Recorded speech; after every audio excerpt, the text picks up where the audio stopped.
മൈലാഞ്ചൊക്കെ ഇടാം. മൈലാഞ്ചി ഇടൽ അനുവദനീയമായവർക്ക് മൈലാഞ്ചി ഇടാം. പക്ഷേ ഇന്നത്തെ ചില എന്താ പറയുക ആർട്ടിഫിഷ്യൽ മൈലാഞ്ചികളുണ്ട്. അത് എൻ്റെ സഹോദരിമാർ പ്രത്യേകം ശ്രദ്ധിക്കണം.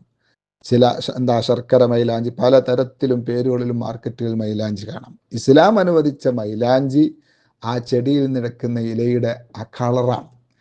ഇന്ന് കിട്ടുന്ന ശർക്കര മൈലാഞ്ചി മറ്റുമൊക്കെ നമ്മുടെ കൈമലോ അല്ലെങ്കിൽ നഖത്തിലോ ഒക്കെ അതായാൽ അത് വുദൂഇന്റെ വെള്ളം ചേരുന്നതിന് തടസ്സമായതായാൽ നിസ്കരിക്കുന്നതിന് മുമ്പ് അത് കളഞ്ഞെങ്കിൽ മാത്രമേ വുദൂ ശരിയാവുള്ളൂ. അത് നമ്മൾ പ്രത്യേകം ശ്രദ്ധിക്കണം. ചില മൈലാഞ്ചി കയ്യിലിട്ടാൽ അത് മാന്തിയാൽ, വിരൽ കൊണ്ടോ മറ്റോ മാന്തിയാൽ അടർന്നു പോരുന്ന രൂപത്തിൽ അതിന് കട്ടിയുണ്ടെങ്കിൽ, അല്ലെങ്കിൽ നഖത്തിൽ അത് പറ്റിപ്പിടിക്കുന്ന കത്തി കൊണ്ടോ മറ്റോ ഒക്കെ ഇങ്ങനെ വരണ്ടിയാൽ ഉതിർന്നു വീഴുന്ന രൂപത്തിൽ കട്ടിയുള്ളതാണ്, നമുക്കറിയാലോ, വെള്ളമുള്ളിലേക്ക് ചേരൂല.